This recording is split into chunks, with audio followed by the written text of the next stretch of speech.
बार फिर आपका स्वागत है कहानी कुर्सी की देख रहे हैं आप। मैं हूं सौरभ शर्मा आपके साथ। हर्षवर्धन त्रिपाठी जी हमारे साथ हैं, विजय त्रिवेदी जी हमारे साथ हैं, राहुल महाजन जी और प्रोफेसर संगीत रागी जी स्टूडियो में। एक बार फिर आप लोगों का बहुत स्वागत है सर। उत्तर प्रदेश की बात कर लेते हैं। आपको मालूम है कल योगी आदित्यनाथ ने एक कार्यक्रम में बहुत सारी बातें कही थी, उसमें एक बयान उनका बड़ा जबरदस्त तरीके से वायरल हो गया, जिसमें वो कह रहे थे कि लोग मुझसे पूछते हैं क्या उत्तर प्रदेश में सच में सड़कों पर नमाज नहीं पढ़ी जाती। मैंने कहा आकर के देख लो। फिर उन्होंने आगे कहा बहुत सारी बातों में, फिर आगे उन्होंने बोला कि भाई लोग कहते हैं जगह कम पड़ती है, तो हमने कहा शिफ्ट में पढ़ दो। फिर उन्होंने कहा कि हम लोग ज़्यादा हैं, तो उन्होंने कहा आबादी कम करो। मैंने उनसे ये कहा। और फिर अगर संवाद में हम यकीन रखते हैं, संवाद से समझ जाओगे, नहीं तो फिर संघर्ष का रास्ता चुन लो। बरेली में एक बार एक ने करने की कोशिश की थी, तो आप देख लो उसका क्या हुआ। तो खूब चर्चा इस पर चल रही है कि ये पॉलिटिकल बयान था और एक बार फिर हिंदू मुसलमान पर उत्तर प्रदेश का चुनाव लाने के प्रयास हो रहे हैं। एनीवे, इस सब के बीच में आज क्या हुआ वो मैं आपको बताता हूँ। आज पहली बात तो राहुल गांधी 2 दिन के यूपी दौरे पर हैं। वो रायबरेली में जाएंगे और अमेठी में भी जाएंगे। वो रायबरेली से सांसद भी हैं। अब वहां गए तो राहुल गांधी के घुसने के साथ ही ऐसा लगा जैसे वो बिल्कुल सनातन के ट्रैक पर ही कदम रख दिया उन्होंने जाते ही, क्योंकि सबसे पहले वो हनुमान मंदिर गए। मतलब उनकी यात्रा की शुरुआत हनुमान मंदिर में रायबरेली में उससे हुई। सर पर माथे पर टीका लगा हुआ है, गले में हनुमान दरबार की माला उनको पहनाई गई थी। और अब ये उनका सोचा समझा कदम था कि भाई मंदिर जाएं, शुरू करें। अजय राय जी भी दिख रहे हैं शायद इसमें, तो वो भी थे। अजय राय जी ने पीछे जब एक स्टेटमेंट दे दिया था, समाजवादी पार्टी के प्रवक्ता ने ब्राह्मणों के खिलाफ इन्होंने मांग की थी अखिलेश यादव से कि उन प्रवक्ता को पार्टी से निष्कासित किया जाना चाहिए।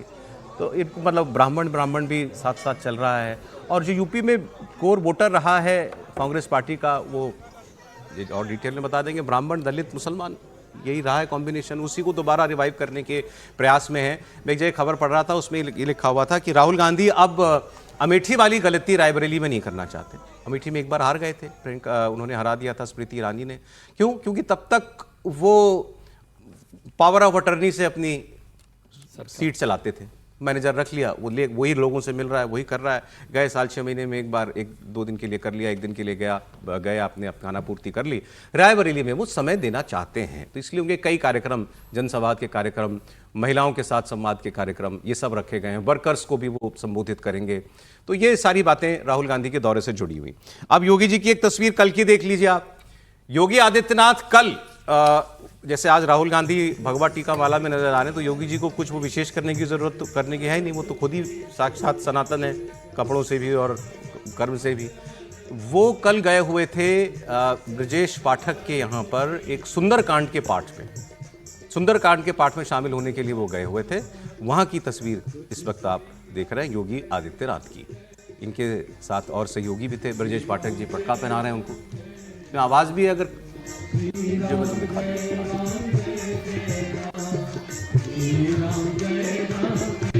राम जी की मूर्ति हाथ में ली।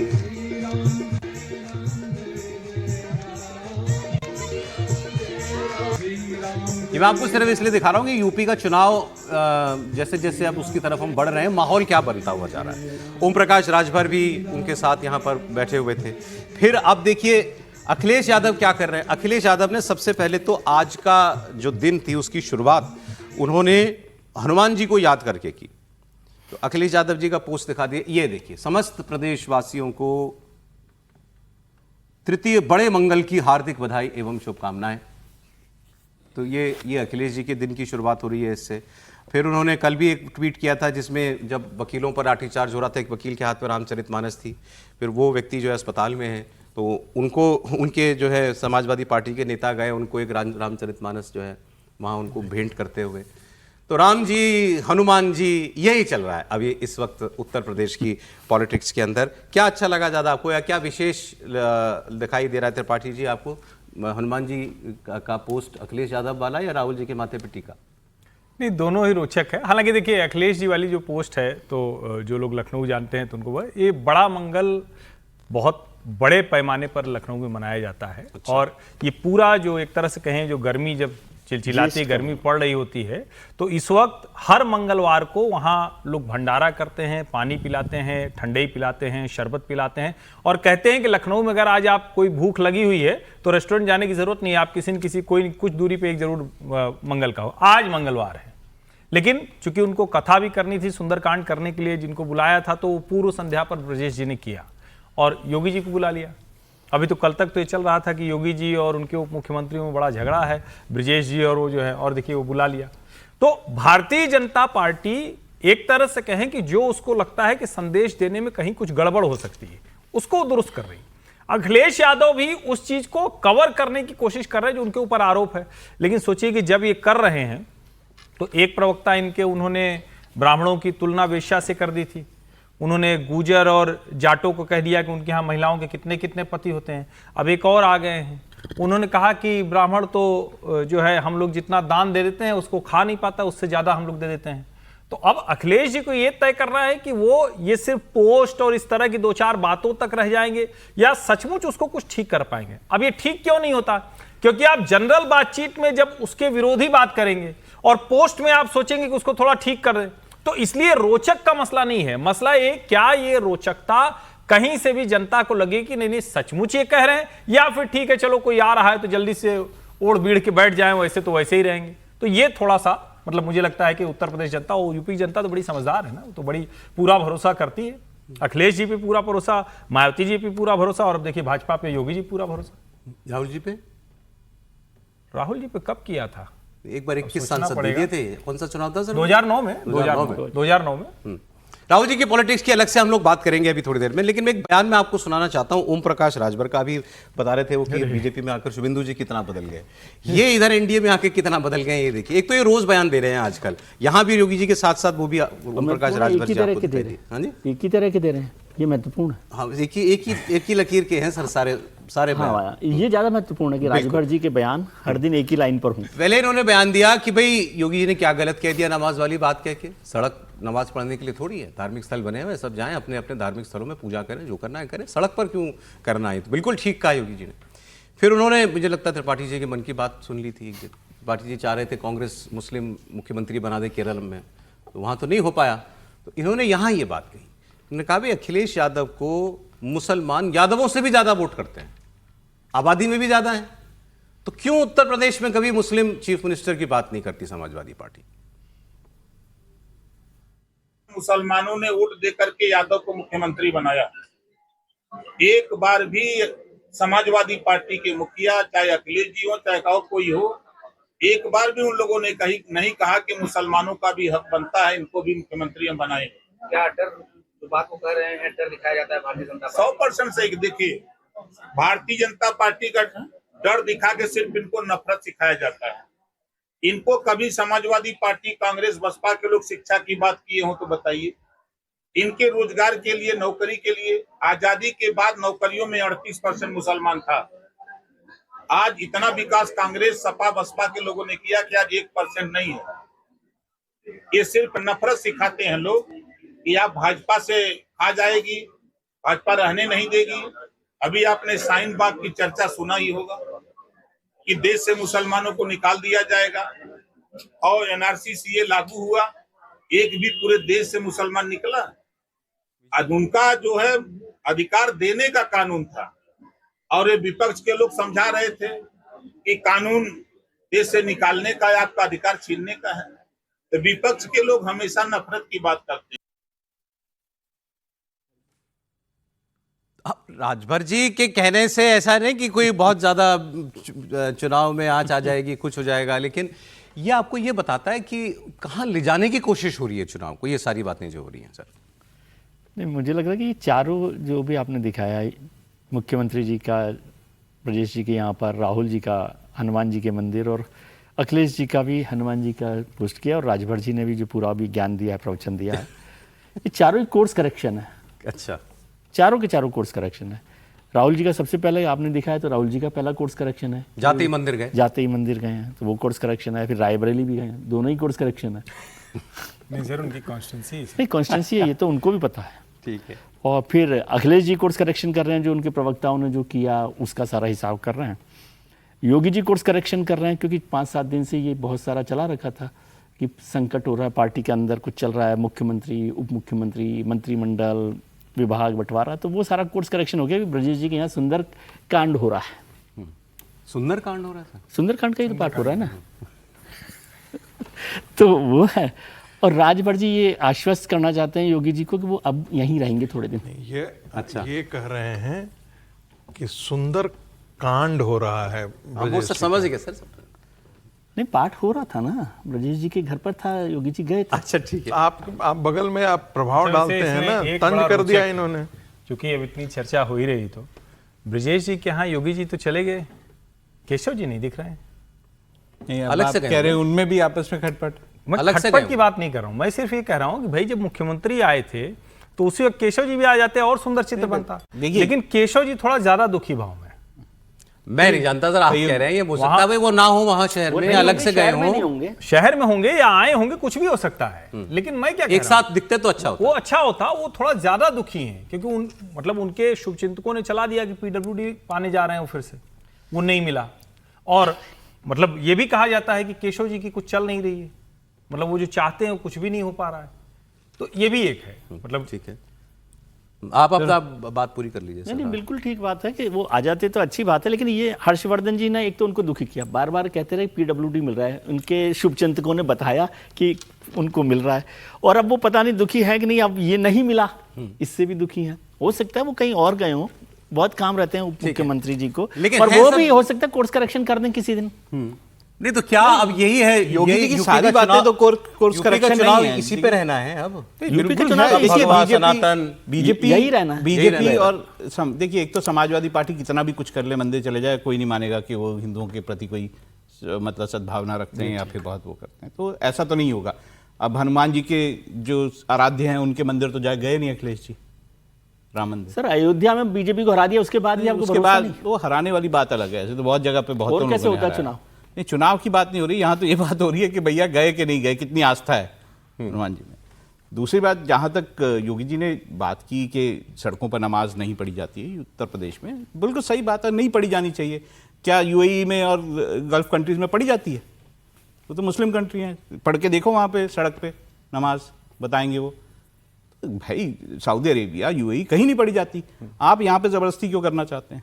आप अपने जगहों पे पढ़ें, मतलब मस्जिद के अंदर पढ़ें, बाकी जगह पढ़ें, कमरों में पढ़ें, घर पे पढ़ें, ये सारी चीज़ें ठीक है। हमारे यहाँ है सर, थोड़ा लोग बड़े दिल वाले लोग हैं ना, और जैसे ही कभी मतलब दिखता वो है, सारे छोटे दिल वाले हैं मुसलमान कंट्रीज, और ये हम सुन- बड़े दिल सुन तो वाले। लीजिए। जैसे ही लगता है कि भाई अब जैसे राहुल जी रायबरेली गए, राहुल जी थोड़ा मोमेंटम बनाएंगे, या कांग्रेस अभी कल केरल में शपथ थी, तो एक था ना, खबरों में रहे आप, थोड़ा सा फिलिप तो मिलता ही है पार्टी को। अच्छा। अचानक से जैसे लगता है कि कांग्रेस में कुछ जान आ रही है, तभी पीछे से कोई एक आता है धुरंधर कांग्रेस पार्टी का, कहता है ऐसे कैसे हमारे बिना।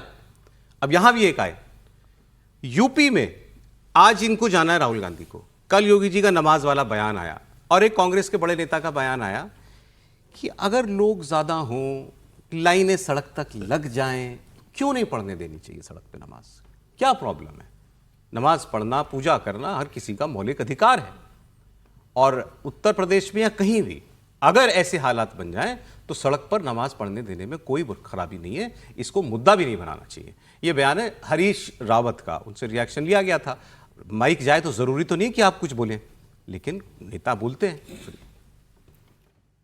संख्या पर नियंत्रण और पूजा का क्या अर्थ? और सबसे बड़ी बात यह है कि यदि जुम्मे के दिन जगह नहीं बढ़ती है तो जो है जो नमाज अदा करने वाले लोग होते हैं उनकी लाइनें सड़क तक लग जाती हैं कभी कभी। वो कोई जर्नल प्रैक्टिस नहीं है, ये जर्नल प्रैक्टिस नहीं होनी चाहिए, लेकिन जहाँ विशेष कारण पैदा हो गया हो तो नमाज अदा करना, प्रार्थना करना अधिकार है नागरिक का, और उसको उस अधिकार को उससे छीना नहीं जा सकता है।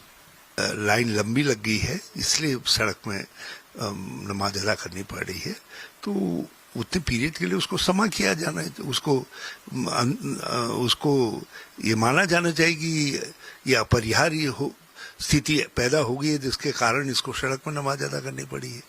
उसको एक इशू बनाना, मुद्दा बनाना, मैं समझता हूँ कहीं से भी उचित नहीं है, और ये जर्नल प्रैक्टिस नहीं है, न होनी चाहिए। दो बातें कह रहे हैं प्रोफेसर साहब, हरीश राव कह रहे हैं कि सड़क पे नमाज जनरल प्रैक्टिस नहीं है, पहले तो होनी भी नहीं चाहिए, लेकिन अगर कभी किसी अपरिहार्य परिस्थिति में पड़े तो क्या प्रॉब्लम है, इसको इशू क्यों बनाना? अपवाद नहीं है ना, अपवाद को नियम के तौर पे बना दिया गया है ना। आप देखिए ना, भारत का कोई ऐसा शहर है जहाँ पर सड़क पे नमाज नहीं पढ़ी जाती थी? अब उत्तर प्रदेश में रोक लगा दी गई है, आज बंगाल में रोक लगा दी है, लेकिन क्या आप कर्नाटक में अभी भी नमाज नहीं अदा की जाती है? या आप चले जाइए अन्य भारतीय जनता पार्टी शासित राज्यों में ही चले जाइए, इनके शहर में होती है, जयपुर में। भोपाल में आप चले जाइए, भोपाल में आप सड़क पर नमाज होती है, कई अन्य जगहों पर कई है। लेकिन कम से कम उत्तर प्रदेश ने एक एग्जाम्पल सेट किया है कि भाई आपको आपकी आस्था है, बहुत अच्छी बात है, आप 4 बजे से हाई डेसिबल पे आप अजान क्यों बजाते हैं? आप दिक्कतें होती हैं, सबको दिक्कतें होती हैं, और इसलिए इस पर रोक लगनी चाहिए। सुप्रीम कोर्ट ने कहा भाई एक हाई डेसिबल पे बजाने की जरूरत नहीं है, और ये सब पर लागू है, मंदिरों पर भी लागू है। नहीं मान करके यदि हम दंगा करने उतरे, इसका मतलब है कि आप कानून के साथ। ये जो हमारे ब्लीडिंग हार्ट्स वाले नेता हैं, इनका क्या कहना है, इन पर क्या कहना है? देखिए, ये जिसे कहते हैं ना फटे हुए कारतूस, या जिसे आप कहते हैं ना कि अब कोई बचा नहीं है कुछ इनमें। एक समय के बाद पॉलिटिक्स छोड़ देनी चाहिए, मतलब हाँ, उम्र हो जाए ये तो अब इनको यही कह करके थोड़ा बहुत प्रासंगिक हो गए। कम से कम आज टेलीविजन पर आपने इनको दिखा दिया ना, नहीं बोलते तो आप दिखाते भी नहीं। तो ये देख रहे होंगे, बहुत घर पे आकर बड़े प्रसन्न हो रहे होंगे पत्नी बच्चों के साथ देख करके कि देखिए आज हमारी बाइट चल रही है, इंडिया टीवी कहानी कुर्सी पे चल रही है, अन्य जगहों पर भी चल रही होगी। वैसे इनको जरूरत नहीं है, लोग जानते हैं, पूरा देश जानता है कि मुख्यमंत्री रह चुके हैं, लेकिन मुझे ऐसा लगता है कि कोई इसकी आवश्यकता नहीं है। जो कल योगी आदित्यनाथ जी ने गुजरात ये उत्तर प्रदेश के लिए बोला है, मैं मानता हूं पूरे देश में ये लागू होना चाहिए। सभी जगह पर आप जाइए ना, आप मस्जिदों के अंदर नमाज कीजिए ना, आप जरा दिल्ली के अंदर जगह आप चले जाइए, मैं तो हैरान होता हूं। NISSO का डेटा है कि भारत में मंदिर से ज्यादा मस्जिद हैं। ये जानकारी आपके दर्शकों को होनी चाहिए, मंदिर से ज्यादा भारत में मस्जिद हैं। और यदि आप यहीं पर आप चले जाएं, मैंने तो देखा है पूर्वी दिल्ली के अंदर, लगता है कि हर 3 मकान के बाद एक मस्जिद वहां पर खड़ा की गई हुई है। अब किस कारण से खड़ी की गई, कुछ लोग तो ये भी कहते हैं कि दंगा उंगा के समय जो है वो ज्यादा वो कारगर होता है, इसलिए वहां पर उन्होंने खड़ा कर रखा है। कहने वाले ऐसे भी कहते हैं। और देखिएगा आइडेंटिटी का क्या है, वैसे मैं आपको बताऊं, पानी की टंकियां भी हरा कर रखी है। वो तो ये आइडेंटिटी का लाउड स्पीकर का कानून तो सुप्रीम कोर्ट का दिया हुआ आदेश है ना, सुप्रीम कोर्ट का तो ये लागू पूरे देश में क्यों नहीं होता? दिल्ली में नहीं लागू होता? मैं रहता हूं दिल्ली में, बता रहा हूं आपको, दिल्ली में लागू नहीं होता। मैं कह रहा हूं तो ये क्यों है? ये मतलब ये बंगाल में अब करवाया जा रहा है तो खबर है, एग्जीक्यूशन पर क्यों नहीं इसका एग्जीक्यूशन पर नहीं। आदेश है तो देश का कानून है। बल्कि मैं कह रहा हूँ ये नमाज का और जो माइक का, ये सब चीजों पे लागू कर दो। और नमाज पर इस बहस को ऐसे क्यों नहीं कर सकते जैसे अभी पश्चिम बंगाल में सुवेंदु जी ने किया, जैसे सुवेंदु जी ने किया कि वो मुअज्जिन का, मोमिन का, सबका, पुजारियों का, सबका खत्म कर दिया। तो वो एक सिस्टम ठीक है, आपने मान लिया। ऐसा ये भी कर दे कि भाई सारे धार्मिक कार्यक्रमों को सड़कों पर करने से रोक लगा दी जाए।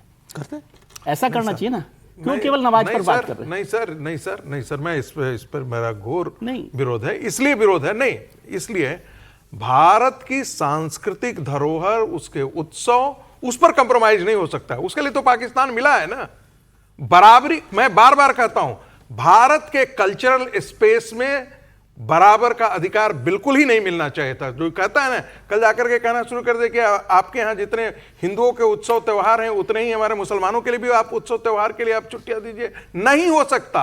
उसके लिए आखिर विभाजन हुआ किस लिए था? इसलिए तो हुआ था कि हमारे सांस्कृतिक वैभव, हमारे प्रतीक, हमारे जो है रिलीजियस आइडेंटिटी, वो खतरे में, हम वो पूरी तरीके से उसका उपयोग नहीं कर सकते, तो उपयोग करने के लिए पड़ा हुआ है। उसके लिए तो एक अलग पाकिस्तान ही बन गया ना, जहां पर रिलीजन के आधार पर स्टेट क्रिएट किया गया। बचे हुए भारत के अंदर भी आप तो वही चाहते हैं कि हमको बराबर का, कल्चरल स्पेस में भी बराबर का अधिकार। मैं इसका एज ए सिटीजन आपको बराबर का अधिकार मिलना चाहिए। भारत के कल्चरल स्पेस में बिल्कुल ही नहीं। जैसे कल जाकर के कहें कि सरस्वती की जो पूजा होती है नहीं होनी चाहिए, इसी पर भी तो विरोध होता था। भारत के अंदर वाक देवी की पूजा प्रार्थना हर स्कूलों में होनी चाहिए, क्योंकि वो हमारे आध्यात्मिक और सांस्कृतिक वैभव दोनों के प्रतीक होती है। मना भी होता है, ये ध्यान रखिएगा, मना भी होता है। झारखंड के कई स्कूलों में मना कर दिया गया है। आप बिहार के ही जो किशनगंज, पूर्णिया, कटिहार वाला इलाके हैं, जहां कई स्कूलों में डेमोग्राफी बनाएंगे। इम्बैलेंस है वहां ये प्रॉब्लम आती है।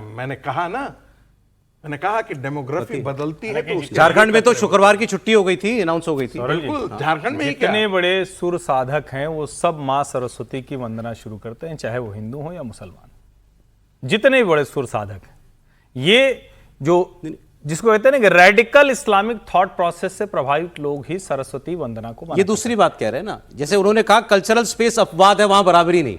कह रहे हैं बराबरी, इन्होंने कहा भाई जो भी लॉ होगा, लॉ तो इन प्रैक्टिस समान रूप से लागू होगा ना। ये दोनों लोग ठीक बात कह रहे हैं, लॉ तो बिल्कुल समान लागू होना कभी भारत सरकार के कोई मंत्री आए आपके कार्यक्रम में तो इस राय पर उनसे भी राय लीजिएगा। लॉ तो दोनों एक बराबर काम करेगा, लेकिन ये फर्क तो होगा ना कि आपकी प्रतिदिन की नमाज, क्या प्रतिदिन लोग घर से निकलकर हनुमान चालीसा पढ़ते हैं क्या? लेकिन अगर आज बड़ा मंगल है, आज लखनऊ के हर इलाके में हनुमान मंदिर के सामने कार्यक्रम है, तो वो कार्यक्रम होंगे। मतलब नमाज भी हर दिन नहीं होती है सड़कों पर। मैं इसीलिए कह रहा हूं दोनों का इसको ठीक करेक्ट कीजिए ना। नहीं, अंतर नहीं है। फिर नमाज आप सड़कों पर कहेंगे कि रोजाना नहीं कावड़ के होती है। महीने नमाज में तो कावड़ होती यात्रा नहीं है। होनी चाहिए, वो बंद हो जानी चाहिए। शुक्रवार को तो होती ही है और वैसे भी होती है। नहीं, फिर आप ये कहेंगे कि कावड़ की यात्रा नहीं होनी चाहिए। कहा ही जाता है, कहा ही जाता है कि हाईवे क्यों आधे कर दिए अरे जाते भाई, हैं। तो फिर मैं वही सवाल कावड़ करता हूं, यात्रा फिर हिंदुओं का बंटवारा क्यों किया था तुमने? किस लिए बंटवारा किया था? पॉपुलेशन एक्सचेंज क्यों नहीं किया मैं था? उसका देखिए, अब वो मैं किसी का प्रवक्ता नहीं, लेकिन उसका जवाब क्या आता मैं बता देता हूं आपको कि धार्मिक आधार पर विभाजन उन्होंने मांगा था। किन्होंने? आपने धार्मिक आधार पर विभाजन नहीं किया था। किसने? उन्होंने मांगा था। पाकिस्तान ने, जिन्होंने पाकिस्तान मांगा था। भारत के मुसलमानों ने साथ दिया था, और जो सारे मुसलमान जो ये उत्तर प्रदेश के यूनाइटेड प्रोविंसेस के मुसलमान थे, नाम गिनाना शुरू करूंगा तो जितने ये मुस्लिम लीग के थे सारे बड़े नेता यहीं रह गए थे। और वो हमारे दुर्भाग्य है कि हमारे कॉन्स्टिट्यूशन के हिस्से थे। तो वो तो और इस्लामिक दुर्भाग्य रिपब्लिक उससे बन भी गया, बड़ा- आप नहीं बने ना हिंदू राष्ट्र। उससे भी बड़ा दुर्भाग्य कि नेहरू ने कहा कि ये जो मुस्लिम लीग है इसने भारत विभाजन नहीं कराया, ये बदल गया है, अब रातों रात बदल गया था। यही जाकर के पटेल ने लखनऊ की सभा में कहा, कल तक तो ये पाकिस्तान के पक्ष में थे, रातों रात इनका हृदय परिवर्तन हो गया है। और वही मुस्लिम लीग यहां पर रह करके आज कहते हैं आप कावड़ की यात्रा मत निकालिए, हम वंदे मातरम नहीं गाएंगे, संस्कृत सेफ्रनाइजेशन है। चलिए ठीक है सर।